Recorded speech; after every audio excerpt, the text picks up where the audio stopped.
नमस्कार, number one channel के number one show में आप सभी का बहुत स्वागत है। मैं हूं आपके साथ ऋतिका सिंह। पुतिन ने इस बात का सिग्नल दे दिया है कि क्राइमिया ब्रिज पर हमला करके ज़ेलेंस्की ने बहुत बड़ी गलती कर दी है। इस वक्त यूक्रेन की राजधानी कीव पर एक बहुत बड़े हमले की तैयारी शुरू हो चुकी है।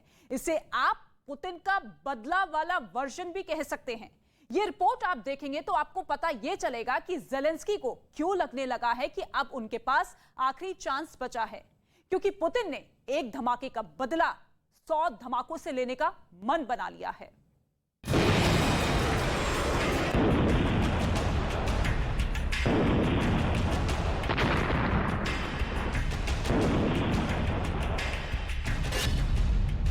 इस हमले का पुतिन बदला लेंगे।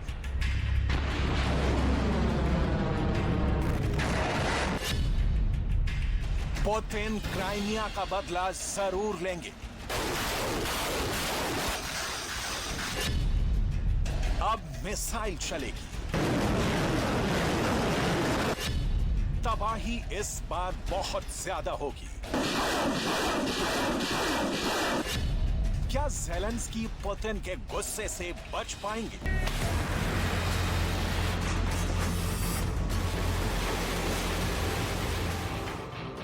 क्योंकि अब पुतिन से यही डिमांड की जा रही है कि क्राइमिया वाले पुल पर जो अटैक हुआ उसका बदला ऐसा लिया जाए कि ज़ेलेंस्की ही नहीं, मैसेज नाटो और वाशिंगटन डीसी तक जाए। संदेश साफ हो कि पुतिन अब रुकेंगे नहीं। पूरे यूक्रेन को रौंदने वाली उनकी फोर्स तैयार है। पूरी दुनिया में रिपोर्ट छप रही है कि अब बदले की बात हो रही है।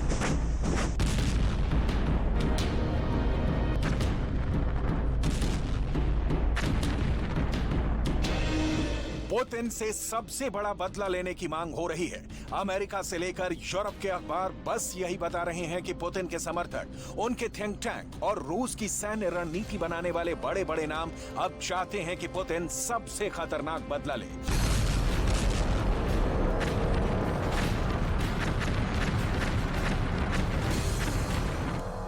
ऐसे बदले में मिसाइल भी हो, स्पेशल फोर्स का अटैक भी हो और कीव को रौंदने वाला प्लान भी हो। लेकिन ज़ेलेंस्की को लगता है कि वो पुतिन की फौज को डॉनबास से खदेड़ कर रख देंगे। Позиції на Донбасі, зокрема на Бахмутському напрямку, де зараз дуже складно, дуже жорсткі бої. Хочу сьогодні знову відзначити наших воїнів з 93-ї окремої механізованої бригади. Холодний Яр за мужність, за стійкість саме на цьому напрямку. ज़ेलेंस्की का जोश बहुत हाई है, लेकिन क्राइमिया पर अटैक के बाद पुतिन के मोर्चे से जो रिपोर्ट्स आ रही हैं, उससे लगता है कि मॉस्को में बड़ी इमरजेंसी वाला फैसला ले लिया गया है। इसलिए बहुत गौर से ये रिपोर्ट देखिएगा।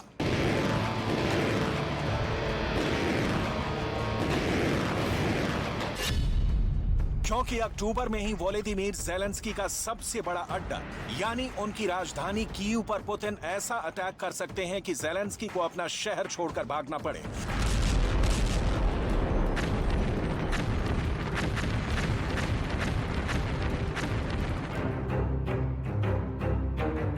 इसके लिए पुतिन का सबसे भरोसेमंद कमांडर कादिरव तैयार है। कादिरव के हजारों लड़ाकों की फौज तैयार है। चेचन्या में ड्रोन से ली गई इन तस्वीरों को देखिए। पुतिन का बदला लेने के लिए कादिरव के इन लड़ाकों ने कसम खाई है कि ये ज़ेलेंस्की की फौज को चुन चुन कर मारेंगे और जल्दी पुतिन डॉनबास के बाद खार्किव और फिर कीव पर चढ़ाई करेंगे। क्राइमिया के पुल पर अटैक ने एक तरह से रूस की फौज को निर्दयी हमलों का लाइसेंस दे दिया है। ऐसे हमले जो शायद एक फौजी अड्डे और नागरिक ठिकानों का फर्क भूल जाए। पुतिन ने इसका पहला ट्रेलर ज़ैपोरिज़िया में दिखा भी दिया है, जब यहां एक अपार्टमेंट पर बहुत बड़ा हमला हुआ। इस अटैक में बिल्डिंग में क्या बचा, खुद देख लीजिए। Стріляли, бабахнуло так, що весь все дрожало. Ми не знали, що ми оту точки були. Якщо б не отам, я не знаю, що б з нами було. Ми ото між стінками сиділи, ось одне стуло, там друге. І воно все летіло, я вже кричала. इस हमले में 17 लोगों की मौके पर मौत हो गई। कई और लोगों के मलबे में दबे होने की आशंका है। Міжнародний тероризм. Він погано Від балакав. його не спасайся. Тут нема ж нічого, ні предприятий ніяких, ні воєнних, ні ніяких промишлених предприятий. करीब 50 अस्पताल में भर्ती हैं। ज़ैपोरिज़िया में इस हमले ने बता दिया है कि पुतिन की फौज और क्रूर होने जा रही है। इससे पहले 6 अक्टूबर को भी ज़ैपोरिज़िया में रूस के हमले में 19 लोगों के मारे जाने का दावा किया गया था।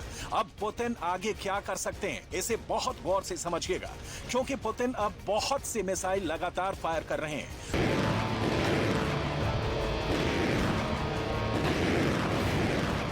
2 दिनों के अंदर रूस 6 तरह के मिसाइल दाग चुका है। 2 और तरह के मिसाइल पाइपलाइन में हैं। क्राइमिया वाले पुल पर हमले के बाद लगता है कि पुतिन ने मिसाइल का गोदाम फिर से खोल दिया है।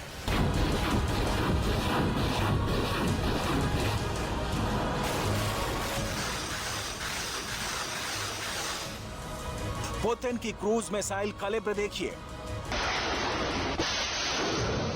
रूस की बैलिस्टिक मिसाइल इस्कंदर भी देखिए।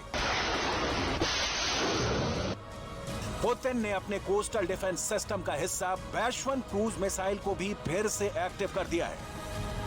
ओडेसा जैसे शहरों पर फिर से अटैक बढ़ाने के लिए पुतिन के एंटी शिप मिसाइल उड़ान भी तैयार है। क्राइमिया पर हुई ज़ेलेंस्की की सर्जिकल स्ट्राइक के बाद पुतिन एक बड़ा पैगाम देना चाहते हैं। इन मिसाइलों के साथ पुतिन का एयर डिफेंस सिस्टम भी और चौकन्ना कर दिया गया है।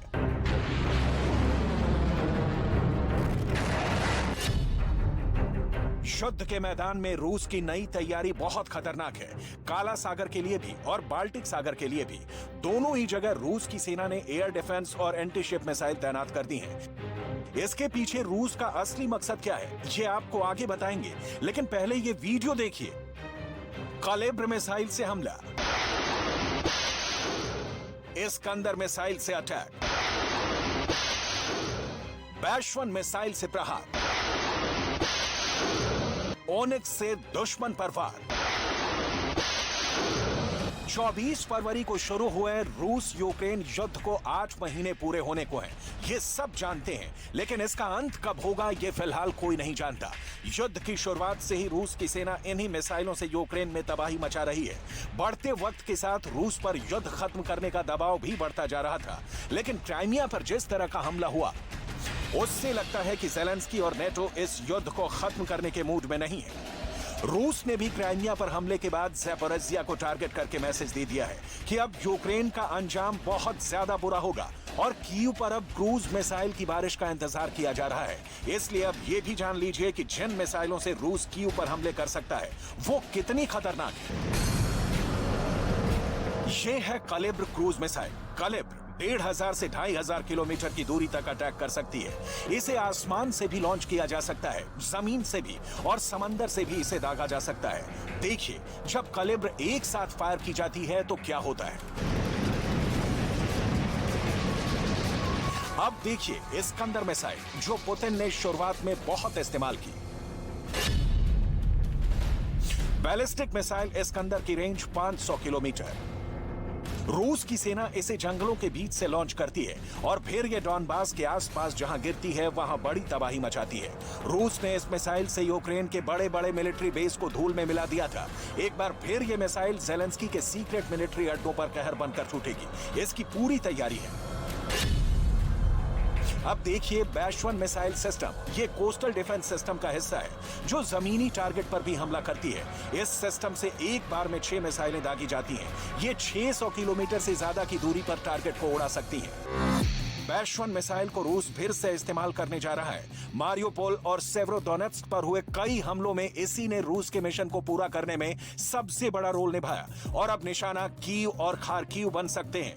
अब देखिए रूस की एक और क्रूज मिसाइल जो बहुत हद तक ब्रह्मोस मिसाइल से मिलती जुलती कही जा सकती है। ये है रूस की ओनिक्स क्रूज मिसाइल। ओनिक्स निक्स क्रूज मिसाइल रूस की छोटी दूरी की मिसाइलों में से एक है और इसकी रेंज 300 किलोमीटर से ज्यादा है।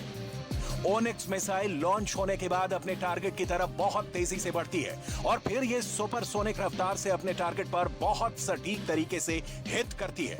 वहीं डॉनबास के बाद खार्किव और कीव पर फाइटर जेट्स का इस्तेमाल तेज हो सकता है। रूस ने अभी तक सुखोई 25 का बखूबी इस्तेमाल किया है, जो लो लेवल पर उड़ते हुए टारगेट पर सटीक बमबारी करते हैं। हालांकि पुतिन के एयरफोर्स के बम रिहायशी इलाकों पर भी गिरे हैं, जिसमें भारी नुकसान हुआ है। खार्किव में जब से रूस ने दोबारा ऑपरेशन शुरू किया है, कई जगह ऐसे बम से हमला किया गया है जिसके गिरने के बाद जमीन पर कई फीट गहरे गड्ढे हो गए हैं। लोगों के घर तहस नहस हो गए। अब देखिए कि डॉनबास में रूस का मल्टी रॉकेट सिस्टम उरागान कैसे कयामत बरसा रहा है। ये रूस का पुराना लेकिन बहुत ही भरोसेमंद मल्टी रॉकेट लॉन्चर है। इसकी रेंज 70 किलोमीटर तक है। रूस इस मल्टी रॉकेट सिस्टम से डॉनबास के अलग अलग फ्रंट पर बमबारी कर रहा है। डॉनबास में रूस के पास यूक्रेन से बेहतर रसद वाला नेटवर्क है और यही वजह है कि वो अपनी फौज तक लगातार हथियार पहुंचा रहा है। जून में रूस की एक मिसाइल यूक्रेन के क्रमनचुक शहर पर गिरी थी। ये उसी हमले की तस्वीरें हैं जब मिसाइल एक मॉल पर गिरी थी। यूक्रेन का दावा था कि जिस मिसाइल से हमला हुआ वो रूस की KH-22 मिसाइल थी और बाद में एक सीसीटीवी फुटेज में ये साबित भी हो गया, जिसमें साफ साफ मिसाइल देखी जा सकती है। KH-22 मिसाइल को नाटो किचन मिसाइल भी कहता है। इस मिसाइल की रेंज 600 किलोमीटर है और ये आवाज से 4 गुना तेज रफ्तार से अपने टारगेट को हिट करती है। मॉल पर हमले के बाद रूस का स्टेटमेंट भी आया। रूस ने माना था कि क्रमनचुक में टारगेट पर बहुत ही सटीक हमला करने वाली मिसाइलों से अटैक किया था, लेकिन टारगेट शॉपिंग कॉम्प्लेक्स नहीं बल्कि पास ही हथियारों का एक गोदाम था। अब इससे अंदाजा लगाइए कि पुतिन की रॉकेट फोर्स क्या क्या कर सकती है और ज़ेलेंस्की को अब पुतिन के गुस्से से क्यों घबराना चाहिए। दुनिया की कोई भी ताकत युद्ध के दौरान ऐसे सिविलियन टारगेट्स पर हमले को जायज नहीं ठहरा सकती। यही वजह है कि ज़ेलेंस्की चाहते हैं कि अब दुनिया रूस को आतंकवाद फैलाने वाला एक देश मान ले और इसमें कोई ढिलाई न बरती जाए। लेकिन क्राइमिया को मेनलैंड रूस से जोड़ने वाले पुल पर हमले के बाद ज़ेलेंस्की भी जानते हैं कि पुतिन बदला जरूर लेंगे और इस बार उनका निशाना चूकेगा नहीं। अभी तक यूक्रेन की राजधानी कीव रूस के बड़े हमलों से बची हुई थी, लेकिन क्राइमिया ब्रिज अटैक के बाद पुतिन कीव के मुख्य ठिकानों पर बमबारी कर सकते हैं। इसका ऑर्डर किसी भी वक्त निकाला जा सकता है।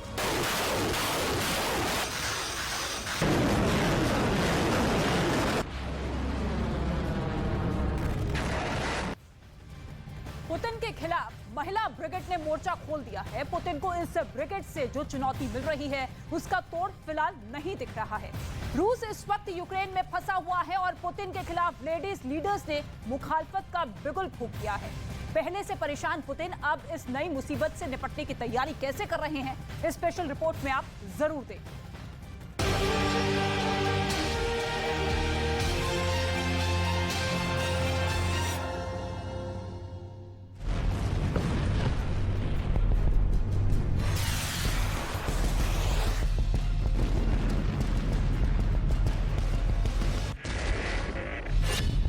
Finland, Sweden, Denmark, Estonia, Britain, America और यूक्रेन। 7 देश, 7 महिलाएं, 7 दुनिया की वो सबसे ताकतवर नारी शक्ति जो रूस के राष्ट्रपति व्लादिमीर पुतिन की सबसे बड़ी दुश्मन है।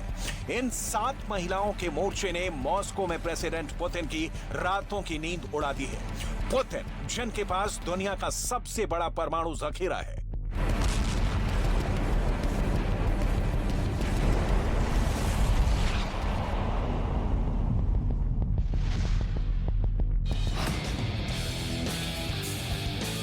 पुतिन, जिनके पास दुनिया के सबसे बड़े मंच पर वीटो का अधिकार हासिल है, पुतिन, जिनके ट्रैक रिकॉर्ड में 99.9% कामयाबी दर्ज है, वो चाहे जंग का मैदान हो या संबंधों का इतिहास, जिसमें अलीना कबाएवा हैं, जो पुतिन के प्रेम में कई देशों से प्रतिबंध की चोट से आहत हैं।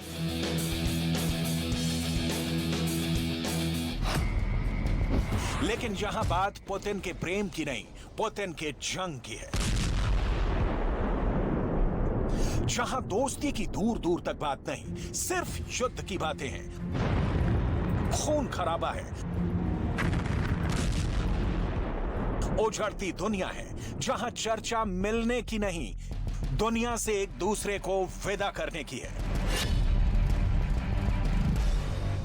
इस पावरफुल फीमेल फोर्स ने पुतिन को खून के आंसू रुला दिए हैं। पुतिन के व्यक्तित्व का ये वो पहलू है जो दुनिया के इतिहास में अनोखा है। इन 7 महिलाओं ने सच पूछिए तो यूक्रेन में पुतिन के गणित को ऐसा गड़बड़ा दिया है कि रूस के जनरल और कर्नल कंफ्यूज हो गए हैं से लगते हैं।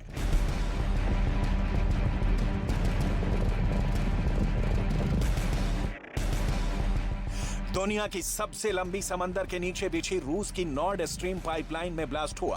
पुतिन एक्शन लेते। पुतिन की दुश्मन नंबर 1। उसके पहले पुतिन की दुश्मन नंबर 1 स्वीडन की कार्यवाहक प्रधानमंत्री माग्डालेना एंडरसन का दंदनाता बयान आ जाता है।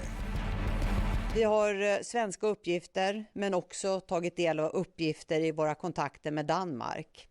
Och utifrån dem kommer fram till att detta troligen rör sig om en medveten handling. Det är alltså troligen fråga om ett sabotage.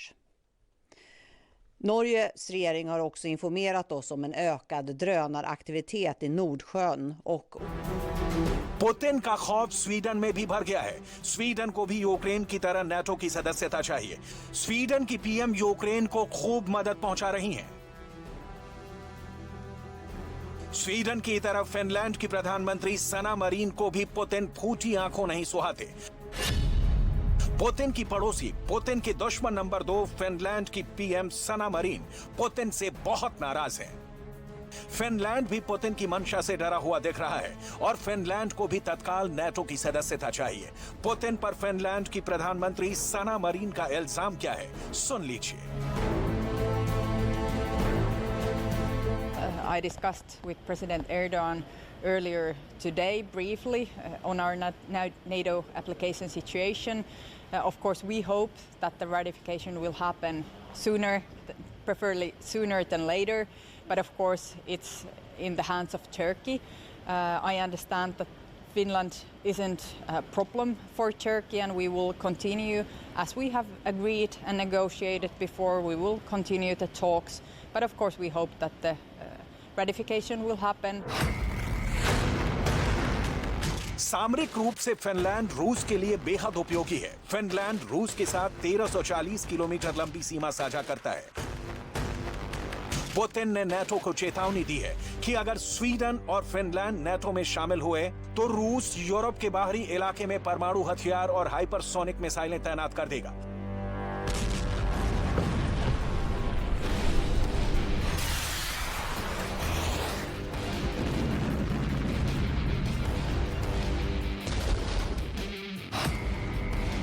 Finland के बाद पुतिन के दुश्मन नंबर 3 डेनमार्क की प्रधानमंत्री मिट्टे फ्रेडरिक्सन पुतिन के खिलाफ जो बाइडेन के साथ खुलकर खड़ी हैं। डेनमार्क उन देशों में से है जो पुतिन के खिलाफ है। युद्ध के बिल्कुल शुरुआत से ही डेनमार्क यूक्रेन को मदद करता आ रहा है।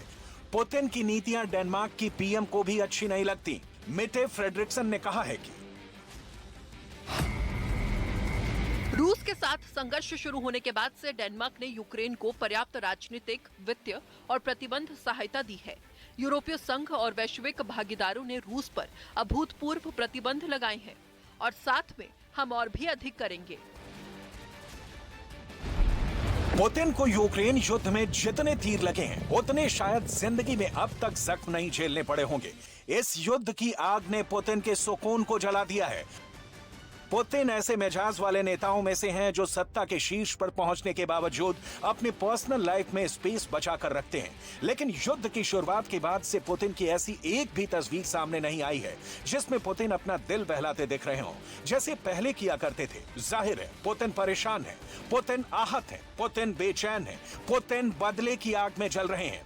पुतिन के सामने युद्ध जीतने के अलावा कोई विकल्प नहीं बचा है और इस युद्ध पथ पर पुतिन को इन महिलाओं ने रोक रखा है।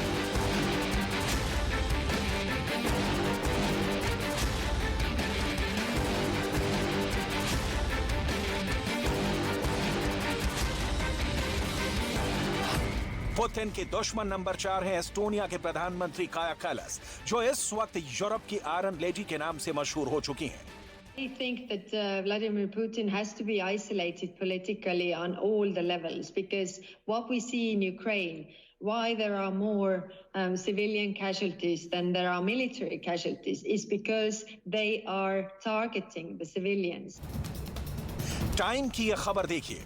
काया कैलिस ने पूरे यूरोप को आईना दिखाते हुए कहा कि पुतिन के खिलाफ जितना लड़ना चाहिए वो लड़ाई नहीं की जा रही। ब्रिटेन के द गार्डियन ने काया कैलिस का बयान छापा कि पुतिन सिर्फ ताकत की भाषा समझते हैं। काया कैलिस कह रही हैं कि रूस को यूक्रेन से बाहर खदेड़ देना चाहिए। This is not the end. We should not forget what he has already done to Ukrainian people. Because if we go back to business as usual with President Putin, then his appetite will only grow. Putin को ललकारने का मतलब क्या है, इसे अब बहुत गौर से समझिएगा। काया कैलिस के देश के साथ आपको उनकी हिम्मत का अंदाजा हो जाएगा। एस्टोनिया एक बाल्टिक देश है जिसकी आबादी भारत के किसी छोटे शहर से भी कम है, करीब 13.5 लाख। एस्टोनिया का क्षेत्रफल हरियाणा से बस थोड़ा सा ज्यादा है, 45,340 वर्ग किलोमीटर। मैप पर देखेंगे तो इसकी रूस से करीब 300 किलोमीटर लंबी सीमा लगती है, यानी इस पर भी खतरा यूक्रेन जैसा है। अब अंदाजा लगाइए, पुतिन के सामने रूस, जो दुनिया का सबसे बड़ा देश है, उनके सामने एस्टोनिया की क्या हैसियत। जिस रूस में एस्टोनिया जैसे 377 देश समा जाएं, उस देश की पीएम पुतिन को ओपन चैलेंज दे रही हैं। एस्टोनिया ने यूक्रेन को हजारों राइफल और लाखों गोलियां भेजी हैं। एस्टोनिया ने यूक्रेन को ग्रेनेड लॉन्चर और हजारों ग्रेनेड भी सप्लाई किए हैं। ये यूक्रेन के इन्फेंट्री का एक बड़ा हिस्सा बनी हुई है। पुतिन इस वक्त दुनिया के सबसे ज्यादा दुश्मन बनाने वाले नेता के समान दिख रहे हैं, जिनके पग पग पर ताक लगाए दुश्मन बैठा है। एक के बाद एक लगभग पूरा यूरोप ही पुतिन के खिलाफ है, यूक्रेन के साथ है। पुतिन को यूक्रेन युद्ध में अगर किसी भी यूरोपीय देश से सबसे ज्यादा नुकसान हुआ है तो वो है ब्रिटेन, जो पुतिन के लाख मना करने के बावजूद यूक्रेन को भर भर कर हथियार पहुंचा रहा है। बोरिस जॉनसन एक बार नहीं 2 बार यूक्रेन की राजधानी कीव पहुंचे, और अब पुतिन के दुश्मन नंबर 5 ब्रिटेन की नई प्रधानमंत्री लिज ट्रस भी पुतिन के दुखते रग को छेड़ रही हैं। ब्रिटेन की प्रधानमंत्री लिज ट्रस ने रूस के राष्ट्रपति पुतिन पर यूक्रेन के खिलाफ उनके असफल सैन्य अभियान का बचाव करने के लिए आक्रामक धमकियां देने का आरोप लगाया है। लिज ट्रस जैसी तेज तर्रार नेता का पुतिन के खिलाफ होना जेलेंस्की के लिए किसी बेहद खतरनाक मिसाइल के समान है, जो जेलेंस्की को पुतिन से 2-2 हाथ करने की ताकत देता है। लिज ट्रस पुतिन के यूक्रेन हमले को पूरी दुनिया के लिए असुरक्षा का कारण बताती हैं।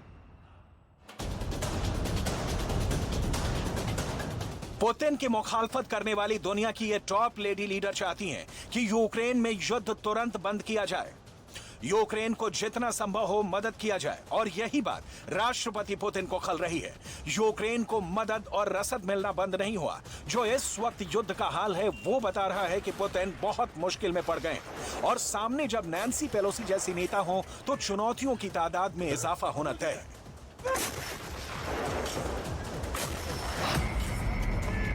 नैन्सी पेलोसी पुतिन की दुश्मन नंबर 6 हैं, जो चीन के भारी विरोध के बावजूद ताइवान पहुंच जाती हैं।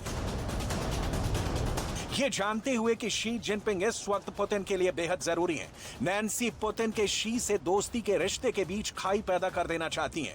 जो बाइडेन प्रशासन जेलेंस्की को डॉलर और हथियार से मालामाल कर रहा है, और नैन्सी पेलोसी पुतिन के खिलाफ दुनिया भर में माहौल पैदा करने की कोशिश कर रही हैं। इसका नतीजा जंग में भी दिख रहा है, जहां रूस की सेना के पीछे हटने की खबर आ रही है।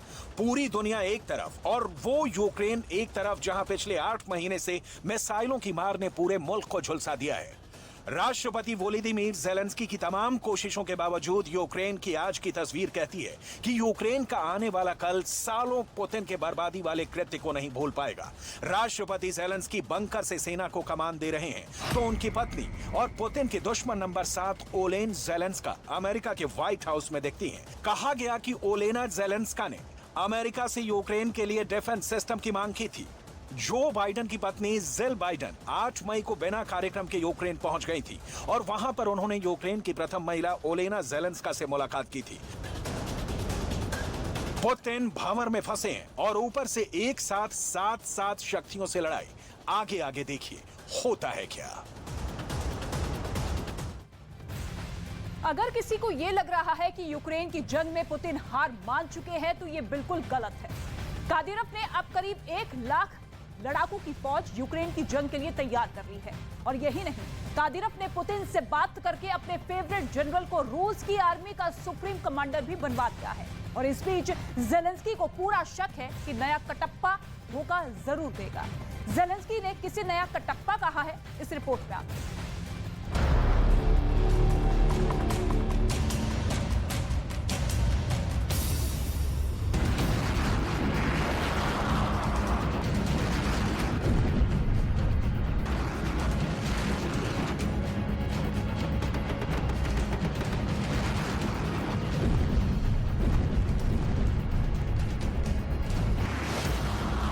लड़ेंगे, भिड़ेंगे, जिएंगे या मरेंगे,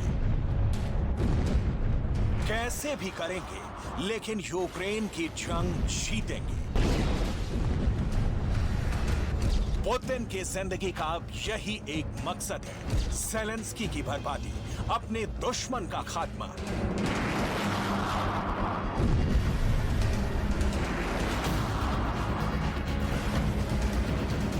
यूक्रेन की युद्ध नीति से चाहे कितने ही रूसी सैनिकों की लाशें मॉस्को आए, लेकिन पुतिन जंग से पीछे नहीं हटेंगे। पुतिन अपने दुश्मनों को माफ नहीं करेंगे। इसलिए पुतिन ने रणनीति बदल दी है, लेकिन टारगेट वही है, यूक्रेन की फतह।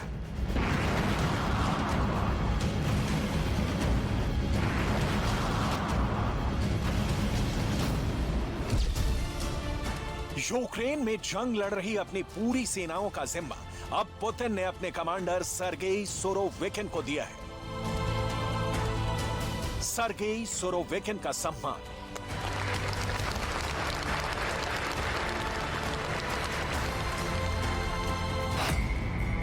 यूक्रेन के अंदर रूस की थल सेना, रूस की वायुसेना, रूस की नौसेना, चेचन्या की फौज, दागिस्तान की फौज, सीरिया की फौजी टुकड़ी, ये सारी सेनाएं अब सिर्फ और सिर्फ पुतिन के इस नए जनरल सर्गेई सुरोविकिन को रिपोर्ट करेंगी। अब यूक्रेन की युद्ध भूमि में वही होगा जो पुतिन के नए जनरल सर्गेई सुरोविकिन चाहेंगे।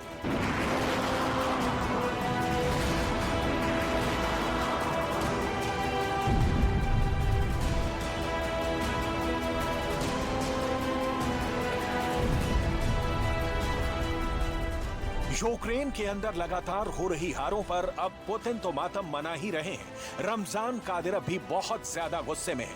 पिछले 1 महीने से लगातार रमजान कादिरोव अपने टेलीग्राम चैनल पर पुतिन के जनरलों की आलोचना कर रहे हैं, लेकिन पहली बार अपने टेलीग्राम पर रमजान कादिरोव ने पुतिन के इस नए जनरल की तारीफ की है। आखिर पुतिन के इस नए जनरल सर्गेई सुरोविकिन में ऐसा क्या खास है कि खुद रमजान कादिरोव भी उनकी तारीफ कर रहे हैं। पूरी दुनिया में ये हेडलाइंस क्यों छप रही हैं कि पुतिन ने अब अपने सबसे क्रूर, बेरहम, निर्दयी और शैतान जनरल को यूक्रेन की जंग की कमान सौंप दी है। आखिर क्यों अब रमजान कादिरोव और सर्गेई सुरोविकिन ही पुतिन की आखिरी उम्मीद है?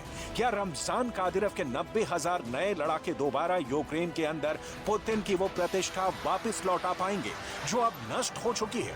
पुतिन के कैंप में क्या चल रहा है, एक एक खबर आपको देंगे, लेकिन सबसे पहले बात करेंगे पुतिन के उस नए जनरल की जिसकी हेडलाइंस आज तमाम इंटरनेशनल न्यूज़पेपर्स में प्रकाशित हुई हैं। रूस के राष्ट्रपति भवन क्रेमलिन में उस वक्त खलबली मच गई जब क्रीमिया का ब्रिज विस्फोटक से उड़ा दिया गया। 24 घंटे के अंदर पुतिन ने इस ब्रिज को रिस्टोर करवा दिया, लेकिन पुतिन की प्रतिष्ठा को जो धक्का लगा है वो रिस्टोर करने की जिम्मेदारी अब सर्गेई सुरोविकिन की है। जेलेंस्की के बयानों के मुताबिक यूक्रेन की आर्मी रूस से अब तक 2400 वर्ग किलोमीटर का क्षेत्र छीन चुकी है। अब पुतिन के नए जनरल सर्गेई के सामने टारगेट ये है कि उनको ये जमीन दोबारा वापस लेनी होगी। दूसरे विश्व युद्ध के बाद पहली बार रूस के अंदर 3 लाख नागरिकों को सेना में भर्ती किया जा रहा है। इन 3 लाख नागरिकों के सैन्य प्रशिक्षण पर भी पुतिन के नए जनरल को निगरानी करनी है। रूस के अंदर पुतिन के दुश्मन अब खुलकर पुतिन की आलोचना कर रहे हैं। दोबारा यूक्रेन में जीत हासिल करके पुतिन के दुश्मनों के मुंह पर ताला लगाने का जिम्मा भी अब जनरल सर्गेई के कंधों पर है। पुतिन के नए जनरल का सबसे बड़ा चैलेंज है नेटो के दांत खट्टे करना, क्योंकि ज़ेलेंस्की नेटो में शामिल होने का त्वरित आवेदन कर चुके हैं। स्विस मिलिट्री रिव्यू के मुताबिक 24 फरवरी को जब यूक्रेन के अंदर रूस की सेना ने अपना स्पेशल ऑपरेशन शुरू किया था, तब रूस की सेना 5 अलग अलग ग्रुप्स में बटी हुई थी। इनको नेतृत्व देने के लिए कोई थिएटर कमांड नहीं थी, लेकिन बाद में रूस ने अपनी रणनीति बदल दी और एक थिएटर कमांड का गठन किया। सबसे पहले सीरिया के कसाई के नाम से कुख्यात अलेक्जेंडर दार्निकोव को पुतिन ने एकीकृत कमांड का जनरल नियुक्त किया था। अलेक्जेंडर दार्निकोव पर आरोप है कि सीरिया के अंदर युद्ध जीतने के लिए उन्होंने नागरिकों पर ही बमबारी करवा दी थी। सीरिया में रूस का झंडा ऊंचा करने के लिए पुतिन ने अलेक्जेंडर दार्निकोव को hero of the Russia medal से सम्मानित किया था, जो रूस के सर्वोच्च पुरस्कारों में से एक है। लेकिन अलेक्जेंडर दार्निकोव भी पुतिन को मन मुताबिक सफलता नहीं दिला सके, जिसके बाद पुतिन ने अब थिएटर कमांड का पूरा जिम्मा अपने नए जनरल सर्गेई सोरोविकिन को सौंप दिया, जो रूस की वायुसेना के चीफ भी हैं। खुद रमजान कादिरोव ने एक टेलीग्राम पोस्ट में जनरल सर्गेई सोरोविकिन की तारीफ की है। रमजान कादिरोव ने लिखा है, सेना के जनरल सर्गेई सोरोविकिन को विशेष सैन्य अभियान के क्षेत्र में संयुक्त बलों के समूह का कमांडर नियुक्त किया गया है। मैं व्यक्तिगत रूप से सर्गेई व्लादिमीरोविच को लगभग 15 वर्षों से अच्छी तरह से जानता हूं। मैं उनके बारे में निश्चित रूप से कह सकता हूं कि वो एक वास्तविक सेनापति और योद्धा हैं। सर्गेई सोरोविकिन अनुभवी, मजबूत इरादों वाले और दूरदर्शी सेनापति हैं। कादिरोव ने लिखा है कि सर्गेई के लिए देशभक्ति, सम्मान और गरिमा जैसी अवधारणाएं हमेशा सबसे ऊपर हैं। इस नियुक्ति का स्वागत करते हुए मुझे खुशी हो रही है। सैनिकों का संयुक्त समूह अब अच्छे लीडर के हाथों में है।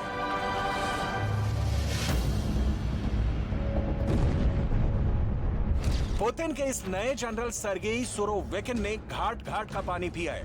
पूरी दुनिया, खासकर एशिया में सोरोविकिन को लड़ने का सबसे ज्यादा अनुभव मिला हुआ है। सर्गेई सोरोविकिन को चेचन्या, यूक्रेन, सीरिया, ताजिकिस्तान और अफगानिस्तान में लड़ने का अनुभव प्राप्त है। सर्गेई सोरोविकिन ने सबसे बड़ा कोहराम सीरिया में मचा दिया था। सर्गेई की सबसे बड़ी खासियत यह है कि अगर एक बार उनके दिमाग में टारगेट लॉक हो गया और उन्होंने कमिटमेंट कर दिया, तो कोई भी रुकावट सर्गेई को रोक नहीं सकती है। सोरोविकिन को सीरिया के अलेप्पो में आईएसआईएस आतंकवादियों का फन को चलने का जिम्मा दिया गया था। सोरोविकिन ने आईएसआईएस आतंकियों के ठिकानों पर इतनी जबरदस्त बमबारी करवाई कि आईएसआईएस आतंकवादी रिहायशी इलाकों में जाकर छुपने लगे। सोरोविकिन पर आरोप है कि आतंकियों को खत्म करने के लिए उन्होंने अलेप्पो के रिहायशी इलाकों पर भी जमकर बमबारी करवाई थी, जिससे बहुत सारे आम नागरिक भी मारे गए। प्रसिद्ध और ऐतिहासिक शहर अलेप्पो सोरोविकिन ने नष्ट कर दिया था। पुतिन ने तो इस कामयाबी के लिए सर्गेई को hero of the Russia federation के पुरस्कार से सम्मानित किया है। उसके अलावा खुद सीरिया के राष्ट्रपति बशर अल असद ने भी सर्गेई की बहादुरी की प्रशंसा की थी। 1990 के दशक में सर्गेई को ताजिकिस्तान और चेचन्या में भी लड़ने का अनुभव है। साल 2004 में रूस के अंदर इस्लामिक विद्रोहियों के दमन का जिम्मा भी पुतिन के इस जनरल को ही दिया गया था। पुतिन को किसी भी कीमत पर जीत चाहिए। पुतिन एक के बाद एक रक्षा मंत्रालय और सेना के जनरलों को बदल रहे हैं। सितंबर में पुतिन ने यूक्रेन के अंदर रसद के प्रभारी उप रक्षा मंत्री को भी बदल दिया था।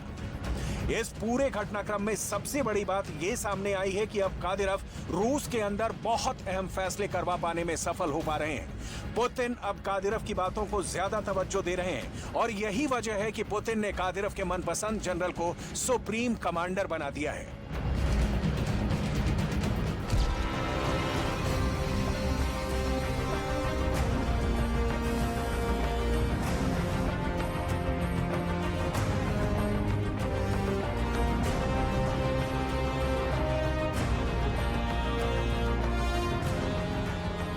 अगर किसी को भी लग रहा है कि पुतिन की लगातार हारों के बाद यूक्रेन के अंदर पुतिन का मनोबल टूट चुका है, तो ये सोचना पूरी तरह गलत है, क्योंकि आप इन तस्वीरों को देखिए।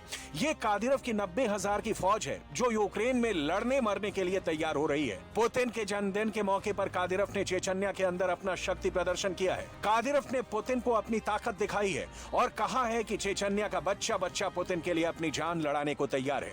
वेस्टर्न एक्सपर्ट्स का आकलन है कि अब कादिरोव और उनकी फौज ही वो अंतिम उम्मीद है जो यूक्रेन की जंग में पुतिन की वापसी करवा सकती है। कादिरोव भी इस बात को अच्छी तरह से जानते हैं और इसीलिए उन्होंने अपने लड़ाकों को तैयार रहने के लिए अलर्ट कर दिया है। जब खार्किव से पुतिन की फौजों को भागना पड़ा था, उस वक्त ही कादिरोव ने यह बयान दिया था कि वो युद्ध पलट देंगे और ओडेसा का बंदरगाह जीतकर पुतिन को गिफ्ट कर देंगे। दूसरी तरफ ज़ेलेंस्की भले ही जंग जीतते हुए नजर आ रहे हो, लेकिन पुतिन का खौफ और परमाणु धमकियों की दहशत साफ देखी जा सकती है।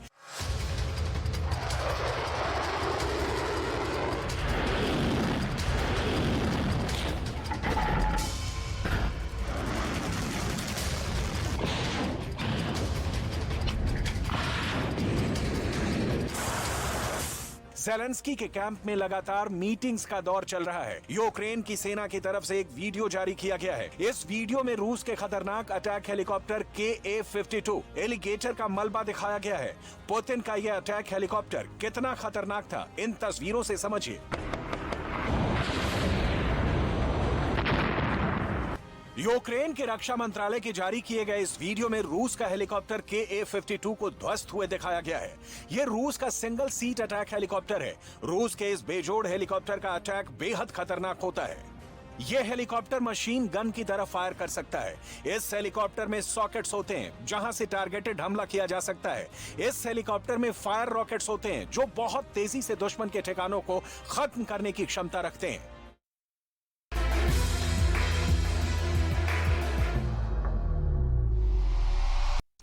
पुतिन ने यूक्रेन में अपनी रिजर्व फोर्स उतारने की तैयारी कर ली है। रूस अब ईरान के आत्मघाती ड्रोन की बदौलत यूक्रेन के कई शहरों में तबाही का बारूद भी बरसा रहा है। बावजूद इसके रूस की सेना को कई मोर्चों से पीछे हटना पड़ा है। यह रिपोर्ट आप देखेंगे तो आपको पता यह चलेगा कि पुतिन की रिजर्व फोर्स इस युद्ध को कहां तक ले जाएगी या फिर उसे एक बड़ी हार का सामना करना पड़ेगा।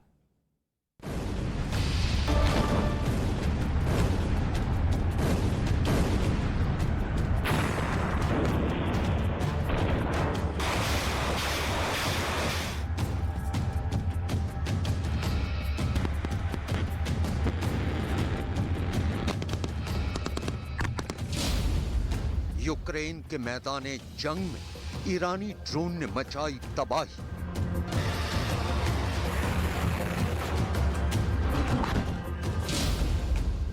रूस की रिजर्व फोर्स जंग के लिए तैयार।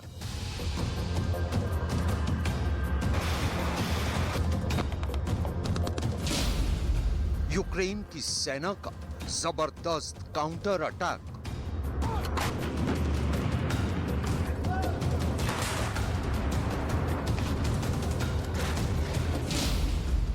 रूस की तबाही का सबब यूक्रेन का रक्त बीज।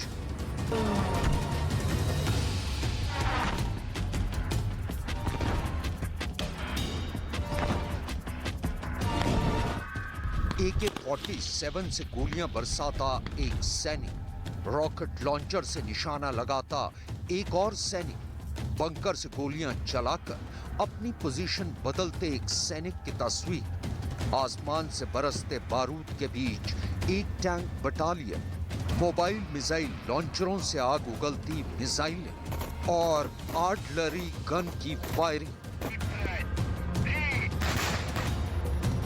यकीनन ऐसी तस्वीर देखकर कोई भी दहल जाए, लेकिन ये जंग की तस्वीरें नहीं बल्कि जंग की तैयारियों की तस्वीरें हैं।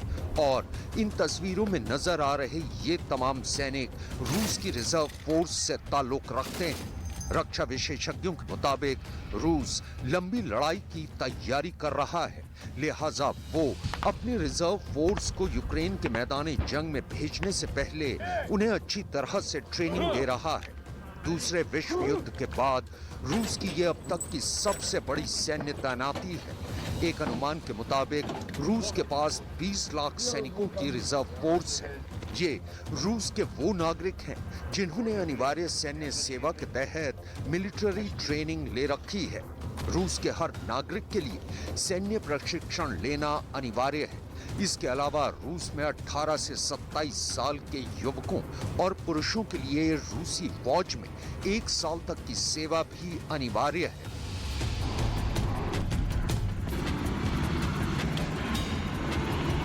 अगर रूस और यूक्रेन के बीच सैन्य बलों की तुलना की जाए तो रूस हर लिहाज से यूक्रेन पर भारी पड़ता है और यूक्रेन जंग की शुरुआत में रूस ने जंग के लिए करीब 2 लाख सैनिकों को मैदानी जंग में उतारा था।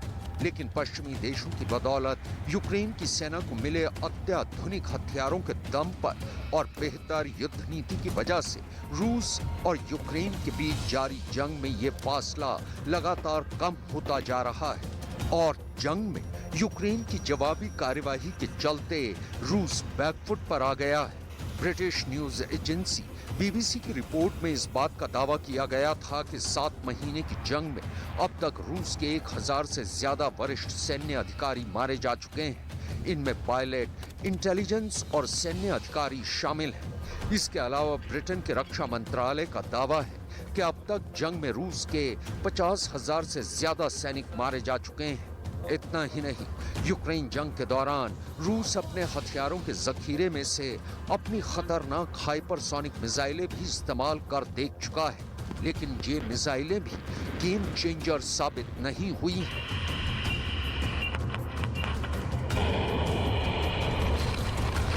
शायद यही वजह है कि रूस के राष्ट्रपति व्लादिमीर पुतिन को सितंबर महीने में ये आदेश पारित करना पड़ा था कि वो यूक्रेन जंग में अपने 3 लाख रिजर्व सैनिकों को उतारेंगे।